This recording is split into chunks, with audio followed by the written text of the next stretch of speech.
خدا نے عورت کی عزت کو اب بڑھانا تھا. آدم کے دور میں عورت کی عزت اتنی بڑھائی کہ عورت حوا کی صورت میں آ گئی.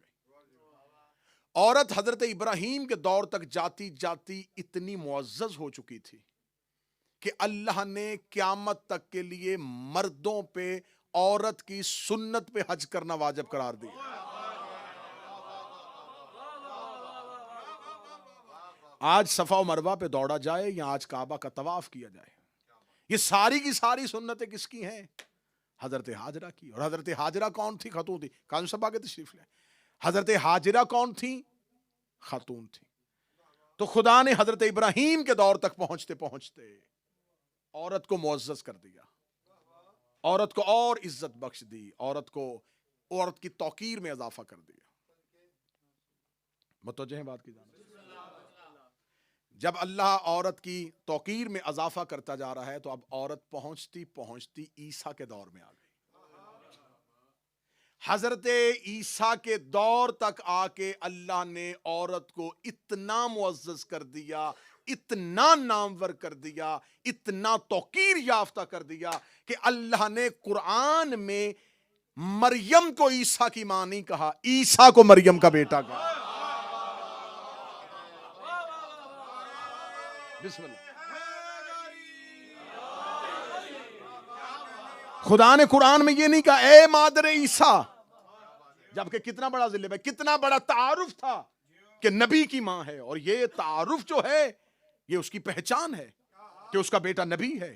لیکن خدا قرآن میں یہ نہیں کہتا اے عیسیٰ کی ماں, بلکہ حضرت عیسیٰ سے کہتا یبن مریم, اے مریم کے بیٹے, اے مریم کے بیٹے, اے مریم کے بیٹے. بار بار اللہ قرآن میں حضرت عیسیٰ کو مریم کا بیٹا کہہ رہا ہے, مریم کو عیسیٰ کی ماں نہیں کہہ رہا. میرے مالک حضرت عیسیٰ کے پاس نبوت ہے, عیسیٰ کلمت اللہ ہے, عیسیٰ روح اللہ ہے, عیسیٰ کے پاس تیرے دیے ہوئے بڑے اعزاز ہیں, لیکن تو عیسیٰ کو مریم کا بیٹا کہہ کے کیوں بلا رہا ہے؟ خدا کہتا میں آج سے ریت ڈال رہا ہوں, آج سے رواج ڈال رہا ہوں. اگر کسی گھر میں عورت معتبر ہو جائے تو اس گھر میں نبی کا تعارف بھی اسی عورت کے ذریعے سے ہوگا. اگر کسی گھر کی عورت معزز ہو جائے تو اس گھر میں نبوت کا تعارف اس عورت کے ذریعے سے ہوگا. یہی وجہ ہے کہ جب چادر کے نیچے آ گئے تو فرشتوں نے پوچھا ومن تحت الکساء, تو خدا نے یہ نہیں کہا تھا محمد کی بیٹی ہے, خدا نے کہا فاطمہ کا باپ ہے.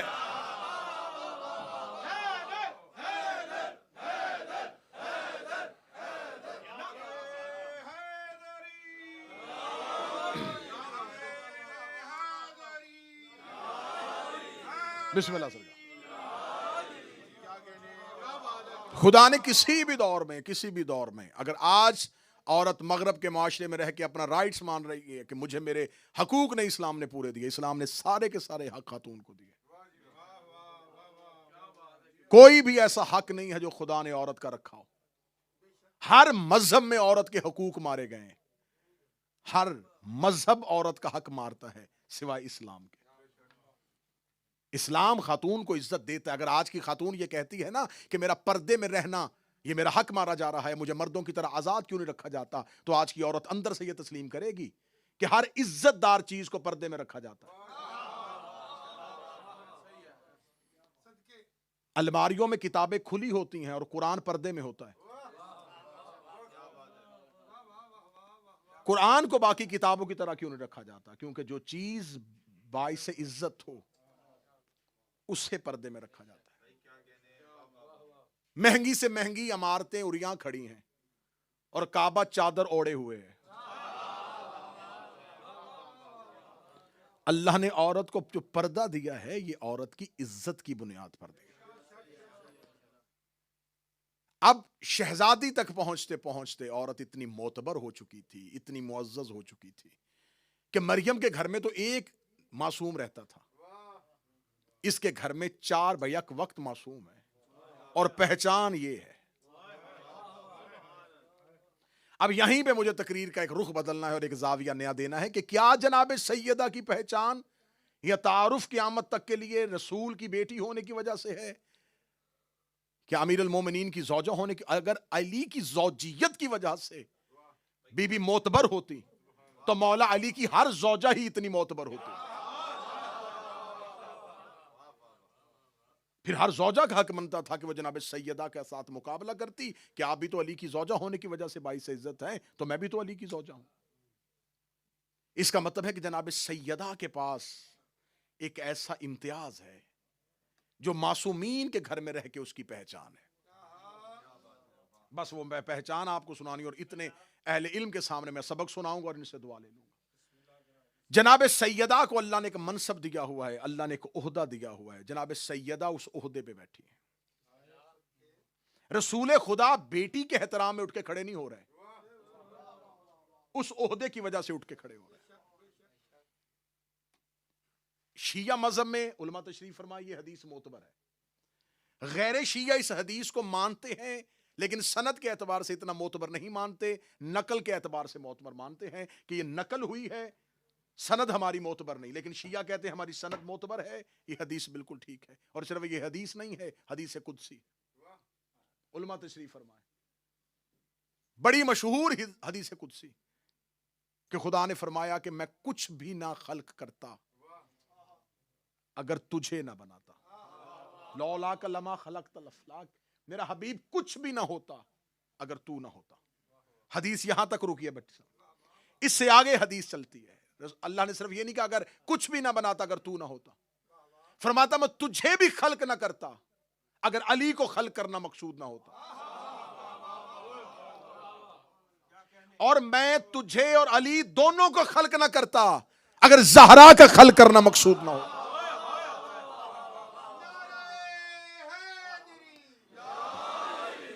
بسم اللہ،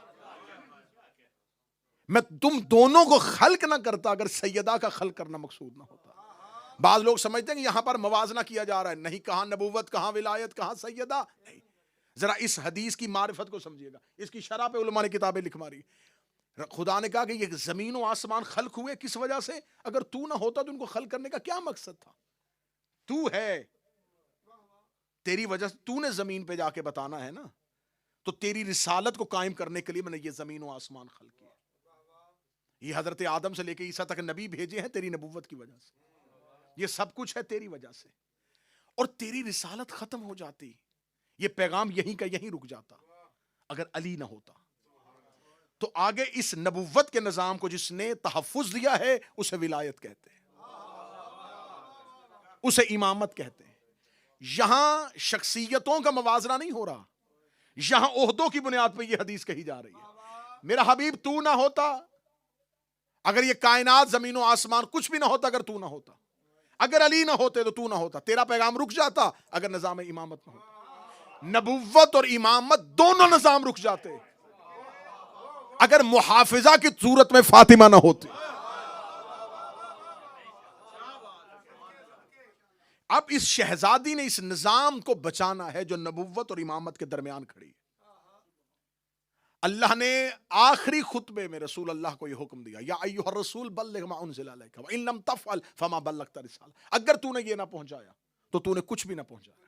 اس کا مطلب پورا کار رسالت بند ہے ایک پیغام پہ، پوری رسالت بند ہے ایک پیغام۔ اللہ کہہ رہا ہے تو نے کچھ بھی نہ کیا اگر یہ نہ کیا، تو نے کچھ بھی نہ کیا اگر یہ نہ کیا، تو نے کچھ بھی نہ کیا اگر یہ نہ کیا۔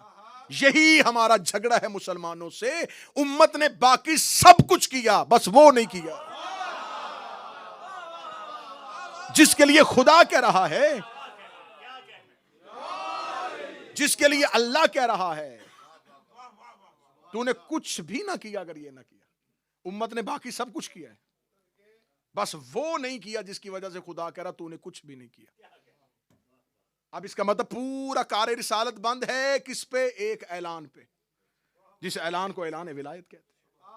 اس سے آگے خدا کہہ رہا ہے واللہ یعصمک من الناس، اللہ تمہیں انسانوں کے شر سے محفوظ رکھے گا۔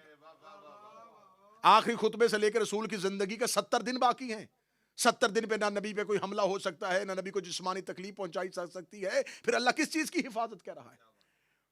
اس کا مطلب خدا نے نبی کے بدن کی حفاظت کا اعلان نہیں کیا۔ خدا کہہ رہا تو یہ اعلان کر، تو پہنچا، تجھے خطرہ ہے نا تیرا یہ نظام قبول نہیں ہوگا، میں اس نظام کو بچاؤں گا۔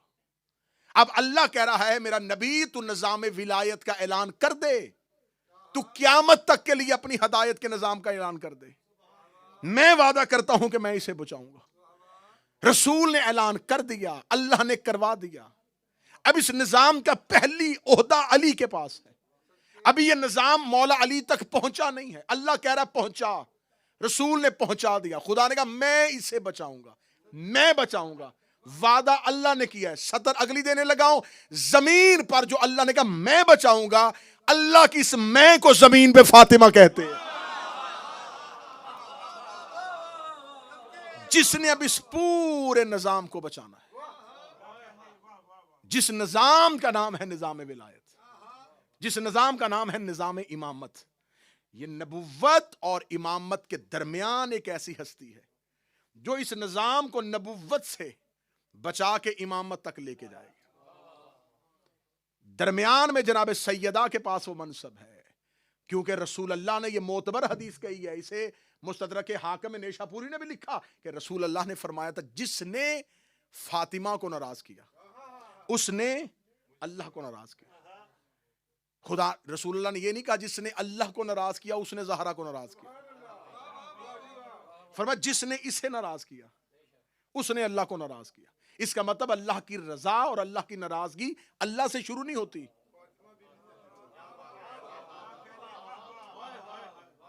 پھر اس بات کو سمجھیے گا، رسول یہ نہیں کہہ رہے جس نے اللہ کو راضی کیا اس نے زہرا کو راضی کیا. زہرا سے پہلے اللہ راضی نہیں ہوتا، اللہ سے پہلے سیدہ راضی ہوتی ہے. سیدہ سے پہلے اللہ ناراض نہیں ہوتا، پہلے سیدہ ناراض ہوتی ہے پھر اللہ ناراض ہوتا ہے. پہلے سیدہ راضی ہوگی پھر. اس کا مطلب یہ زمین پر اللہ کی رضا اور اللہ کی ناراضگی کا معیار ہے. اللہ تک پہنچنے کی ضرورت نہیں. ان کو راضی کرو تو اللہ کو راضی کیا، ان کو ناراض کرو تو اللہ کو ناراض کیا. بڑی مشہور شیعہ قوم میں یہ بات ہے کہ شب عاشور حضرت حر نے اپنے ہاتھ اپنے امامے سے باندھ کے مولا حسین کے قدموں میں بیٹھ کے کہا تھا مولا میں معافی مانگنے کے لیے آیا ہوں. مجھے کسی مقتل کی کتاب میں نہیں ملا کہ مولا حسین نے وہیں پہ 2 رکعت نماز پڑھی ہو اور اللہ کی بارگاہ میں دعا کے ہاتھ بلند کیے ہوں میرے اللہ حر معافی مانگنے آیا ہے اسے معاف کر دے، میرے اللہ حر توبہ کرنے آیا ہے اس کی توبہ قبول کروا دے. حر نے کہا میں معافی مانگنے آیا ہوں. حسین نے حر کے ہاتھ کھول کے کہا جا اللہ نے تجھے معاف کر دیا، جا اللہ نے تجھے معاف کر دیا.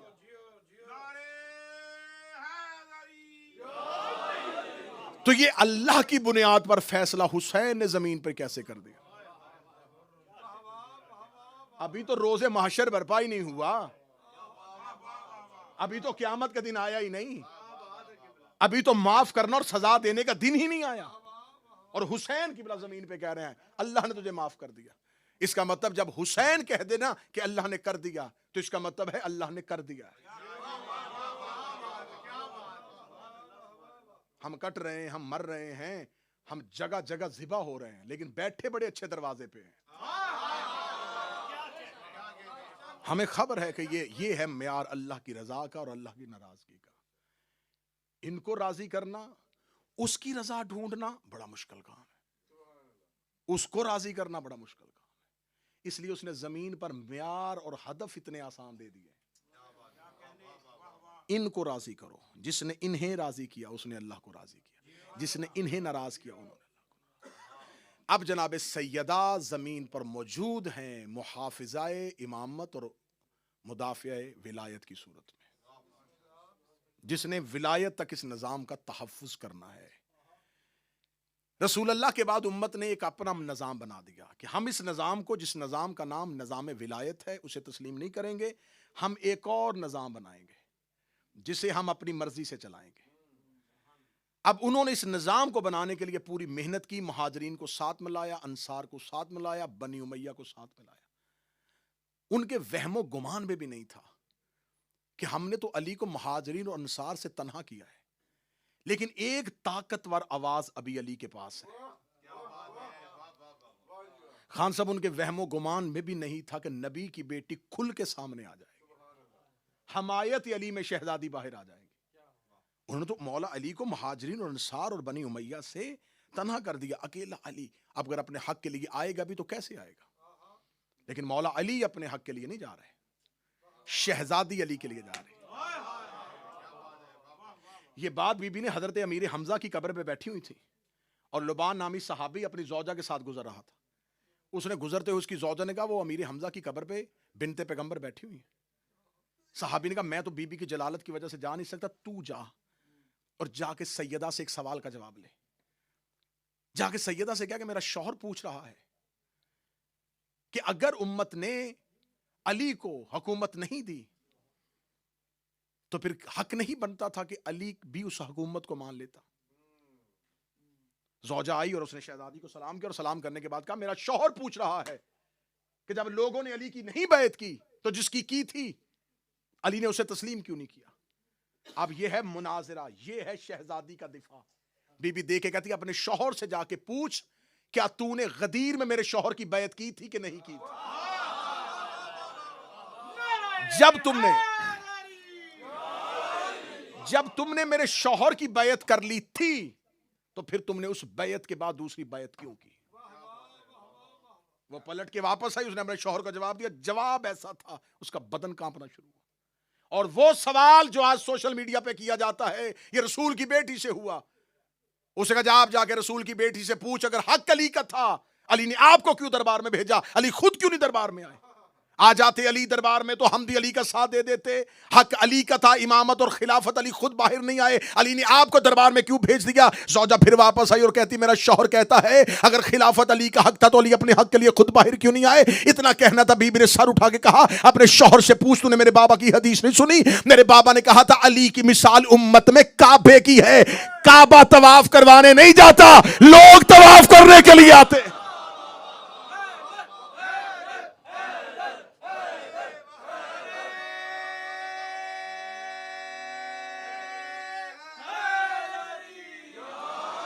علی کا حق نہیں بنتا تھا. بسم اللہ.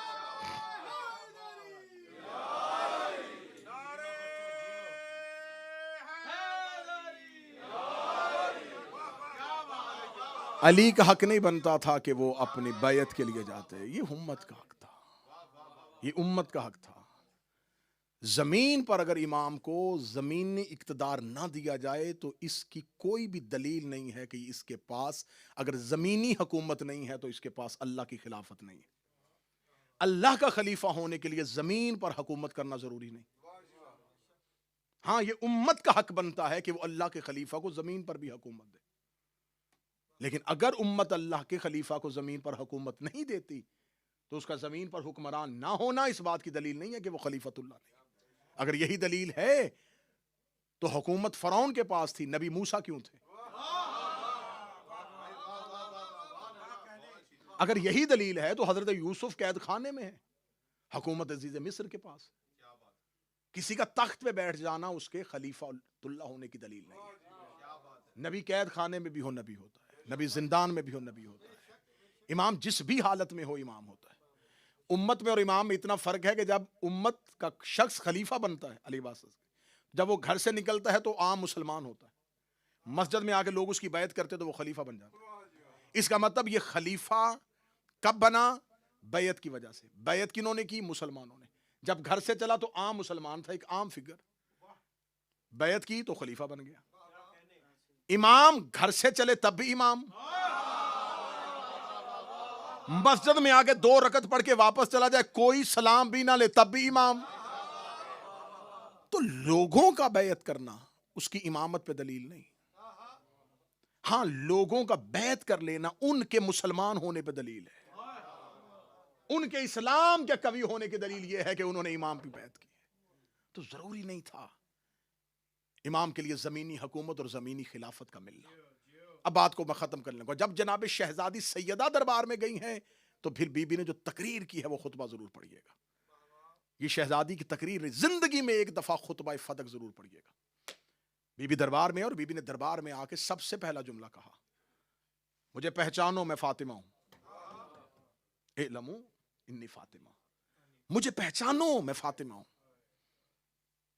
شہزادی نے کہہ کے تعارف کروایا اور بی بی نے یہ کہنے کے بعد توحید پڑھنی شروع کر دی.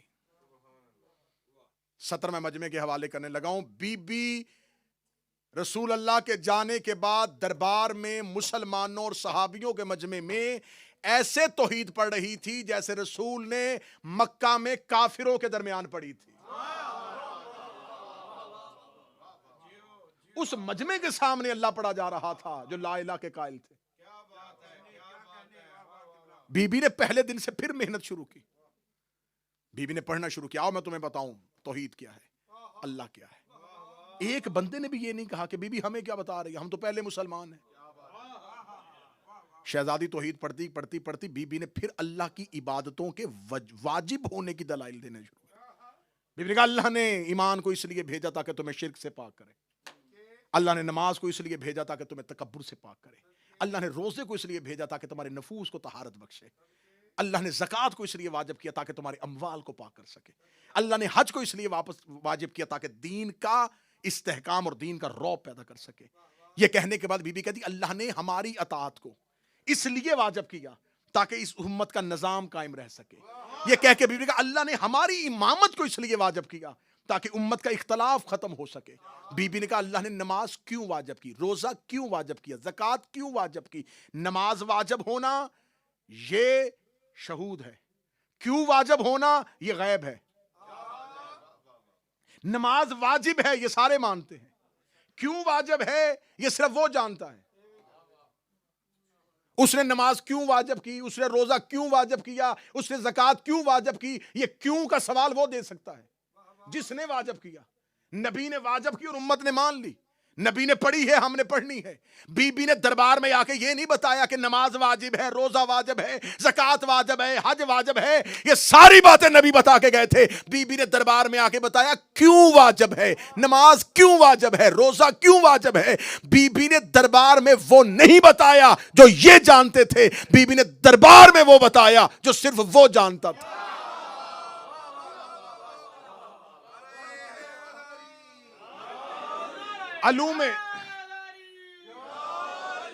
علوم الہیہ کی مظہر بن کے بی بی نے اب یہ دربار میں تقریر بتا رہی ہے. یہ خطبہ شہزادی نہیں دے رہی, یہ لہجہ پروردگار ہے جو سیدہ کی زبان میں بول رہا ہے. شہزادی نے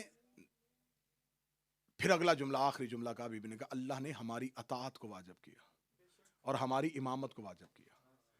اطاعت میں پیروی ہوتی ہے, امامت میں بیعت ہوتی ہے.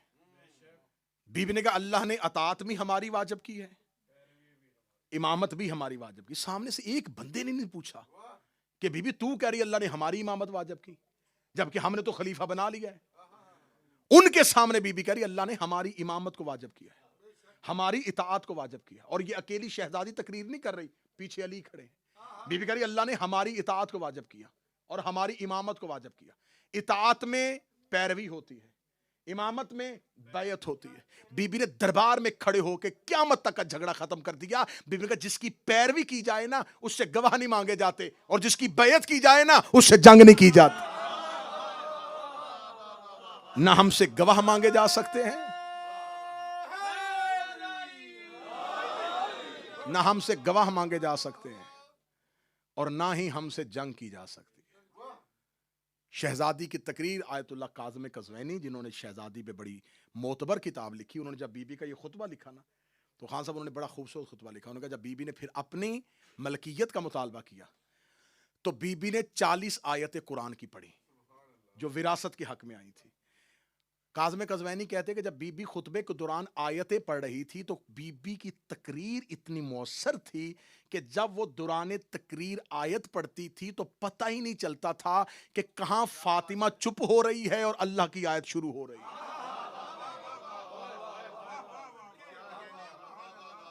سیدہ کے لہجے میں اور توحید کے لہجے میں اتنی مطابقت تھی کہ تقریر کے اندر آیتیں آئی ہیں اور عربوں کی فصاحت و بلاغت کو سمجھنے والوں کو پتہ ہی نہیں چلا کہ اس تقریر میں زہرا کے الفاظ کون سے ہیں اور اللہ کی آیاتیں کون سی.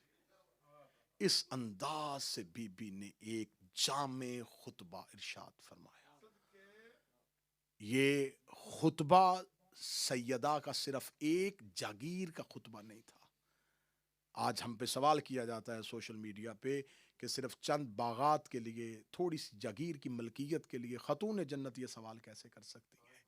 ابن ابی الحدید معتزلی نے اپنے استاد سے پوچھا تھا کہ کیوں نہیں حاکم نے زہرا کو فدق دیا؟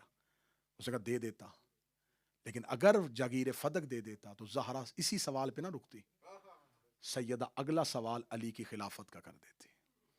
یہ زہرا کو فدق سے محروم نہیں رکھا گیا، علی کو خلافت سے محروم رکھا۔ آج بھی 12 اماموں کی محنت ایک طرف، اکیلی زہرا کا چند گھنٹے دربار میں جانا ایک طرف۔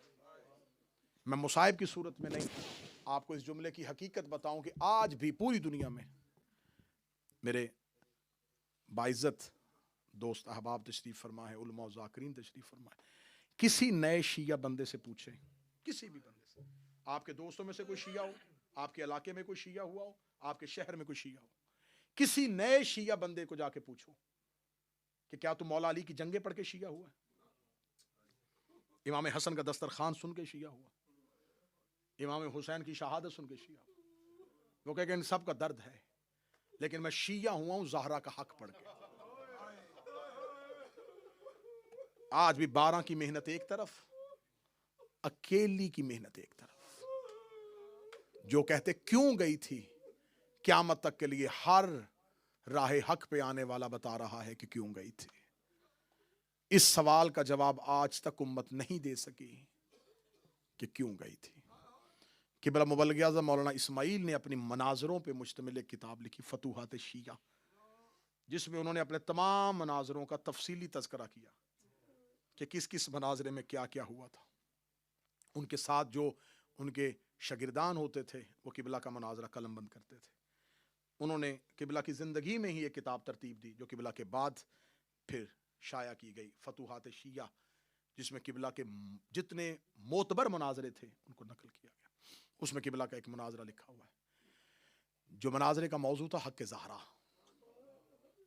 یہ مناظرہ کرنے کے لیے مولانا اسماعیل گئے ہوئے تھے۔ دوران مناظرہ نماز کا وقفہ ہوا۔ مناظرے کا جج ایک اہل سنت بزرگ تھا۔ مسجد میں وہ نماز پڑھنے کے لیے اپنے پیش نماز کے پیچھے کھڑا ہو گیا۔ نماز ختم ہونے کے بعد اس نے مسجد کے سارے نمازیوں کو بھیجا اور مسجد کے دروازے کی کنڈی لگائی۔ محراب مولانا کے سامنے آ کے بیٹھ گیا۔ اس نے کہا دیکھ مولوی، تو کہتا تھا کہ نبی کی بیٹی گئی نہیں، میرے گاؤں کے شیعہ کہتے تھے گئی ہے۔ انہوں نے اپنا مولانا بلا لیا ہے، وہ باہر دروازے پہ کتابیں لے کے بیٹھا ہے۔ تم صبح سے جو بحث کر رہے ہو میری سمجھ میں نہیں آ رہی۔ تو بھی کتاب دکھاتا ہے، وہ بھی کتاب دکھاتا ہے۔ میں زمیندار بندہ ہوں، میری سمجھ میں یہ کتابیں نہیں آتی۔ نماز پڑھتے پڑھتے میرے ذہن میں ایک دلیل آئی ہے، کیونکہ میں نے ساری زندگی لوگوں کے جھگڑے ختم کروائے ہیں۔ میں نے یہ جھگڑا ختم کروانا ہے، میں نے یہاں بندے قتل نہیں کروانے۔ مجھے ایک سوال کا جواب دے اور میں جا کے یہ مناظرہ ختم کرواؤں۔ اس نے کہا ہاں سوال کیجیے۔ اس نے کہا مجھے صرف اتنا بتا، گئی تھی نبی کی بیٹی دربار میں گئی تھی؟ اس نے کہا چودھری صاحب حق بنتا نہیں تھا۔ اس نے کہا میں نے پوچھا ہی نہیں، حق بنتا تھا کہ نہیں بنتا؟ مجھے صرف اتنا بتا، کیا کتابوں میں لکھا ہے گئی تھی؟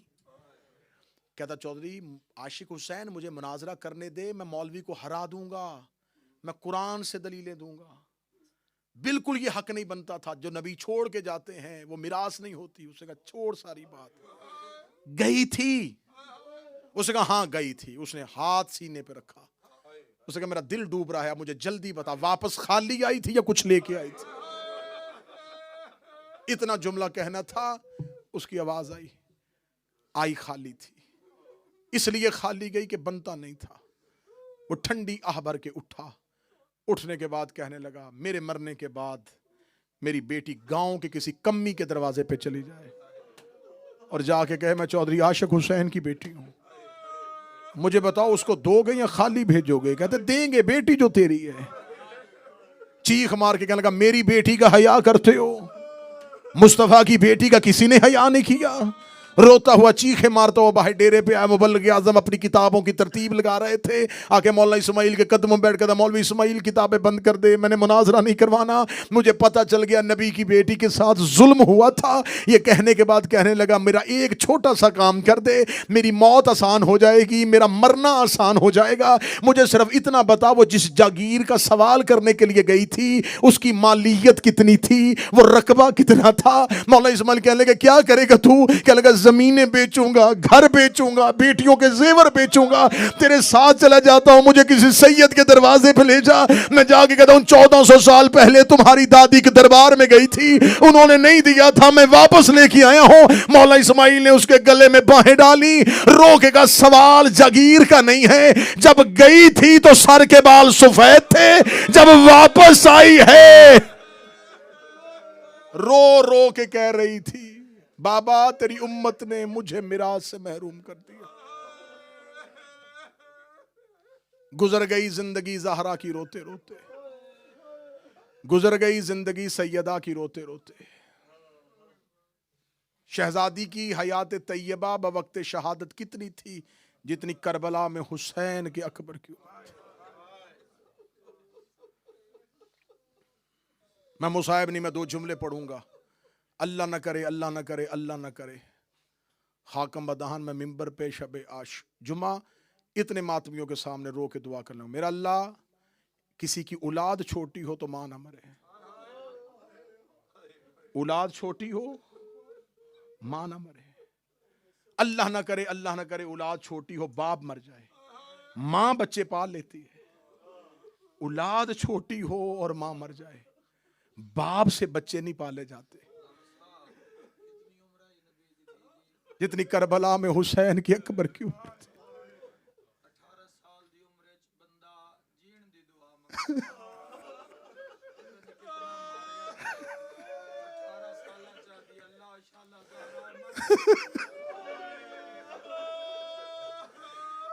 میں جو جملہ میرے بھائی نے کہا میں اسی جملے پہ آنے لگا تھا کہ ماں کینسر کی مریضہ بھی ہو نا اور اسے ڈاکٹر جواب دے دے, ہاسپٹل میں جب سب کوئی بھی دیکھنے کے لیے جانا رو کے کہتی دعا کر میں بچ جاؤں, میرے بچے بڑے چھوٹے ہیں, میں زندہ رہنا چاہتی ہوں, میں تکلیف میں رہ لوں گی لیکن میری اولاد میرے بغیر نہیں رہ سکے گی, میرے بچے ابھی چھوٹے ہیں. اولاد چھوٹی ہو ماں کو موت سے ڈر لگتا ہے. ابھی حسنین اور زینب و کلثوم بچپن میں تھی اور زہرا قبر محمد پہ جا کے کہتی تھی بابا میں مرنا چاہتی ہوں, بابا میری اب سانس بند ہوتی ہے, بابا اب زہرا زیادہ دیر زندہ نہیں رہنا چاہتی. کتنا ستایا ہوگا جو موت کی دعا مانگ رہی تھی. چھوٹی اولاد ہو نا, بیٹا چھوٹا ہو, ماں کو بچپن میں اس کے چہرے پہ اس کے سر پہ صحرا نظر آتا ہے. بیٹی چھوٹی ہو تو ماں کو اس بیٹی کے بچپن میں اس کے نصیب اور اس کے رشتے کی فکر ہو جاتی. زہرا کے بیٹے بھی چھوٹے تھے, سیدہ کی بیٹیاں بھی چھوٹی تھی. سیدہ کہ بچے چھوٹے تھے اور ماں دنیا سے چلی گئی. خدا کی قسم میں آخری جملہ کہہ رہا ہوں, میں ممبر پہ ہاتھ رکھ کے کہہ رہا ہوں, مصلحت صحیح, تقیہ صحیح, کچھ پریشانیاں صحیح, 1400 سال کے بعد بھی ممبر سے جناب زہرا کا قتل نہیں پڑھا جا سکتا. وہ درد بی بی کے پڑھے ہی نہیں جا سکتے. کتنی مظلومہ تھی, کیا کیا شہزادی پہ مصیبتیں آئی تھیں, کتنی زخمی ہوئی تھی. کیوں علی کو قبر کا نشان مٹانا پڑا تھا, کیوں علی جنت البقیع میں پوری رات کو اونچی آواز میں قرآن پڑھتے تھے. شاید سادات جملہ برداشت نہ کر سکیں. علی نے بطول کی قبر کا نشان اس لیے مٹایا تھا, علی کو زہرا کی قبر کا وہی خطرہ تھا جو کربلا میں حسین کو اصغر کی قبر کا خطرہ تھا. علی نے قبر کا نشان مٹا دیا تھا. اونچی آواز میں جنت البقیع میں قرآن پڑھتے تھے تاکہ مسلمانوں کو پتا چل جائے کہ علی پہرا دے رہے ہیں. ساری رات جنت البقیع کے باہر تلوار لے کے علی پھرتے تھے کہ جو دروازے پہ آگ لے کے آ گئے ہیں کہیں بیلچے لے کے جنت البقیع میں نہ آ جائیں. علی زہرا کی قبر پہ پہرا دیتے رہے ہیں. آخری روایت پڑھتا ہوں, عبداللہ ابن مسعود کہتا ہے تدفین سیدہ کے بعد ہم سارے اپنے گھروں کو واپس آ گئے. یہ آدھی رات کے بعد نماز شب سے پہلے مجھے جنت البقیع سے کسی کی چیخوں کی آواز آئی ہے. عبداللہ ابن مسعود جیسا مفسر قرآن کہتا ہے جب میں جنت البقیع میں پہنچا میں نے زندگی میں علی کو ایسے روتے ہوئے نہیں دیکھا تھا. علی چیخیں مار کے رو رہے تھے. عبداللہ کہتا میں نے علی کے گلے میں باہیں ڈالی, میں نے کہا اے میرا فاتح خیبر مولا, میں نے زندگی میں کبھی آپ کو ایسے روتے نہیں دیکھا, ایسے اونچی آواز میں کیوں رو رہے ہیں؟ رو کے کہا عبداللہ میرے گلے میں باہیں ڈال, میں گھر جا کے یہ درد بتاؤں, میری بیٹیاں مر جائیں گی, میرے بچے بڑی چھوٹے ہیں. عبداللہ جب میں زہرا کو لحد میں اتار رہا تھا زہرا کی ساری پسلیاں ٹوٹی ہوئی تھی. اللہ جانے اتنے دن محمد کی بیٹی کس تکلیف میں زندہ رہی.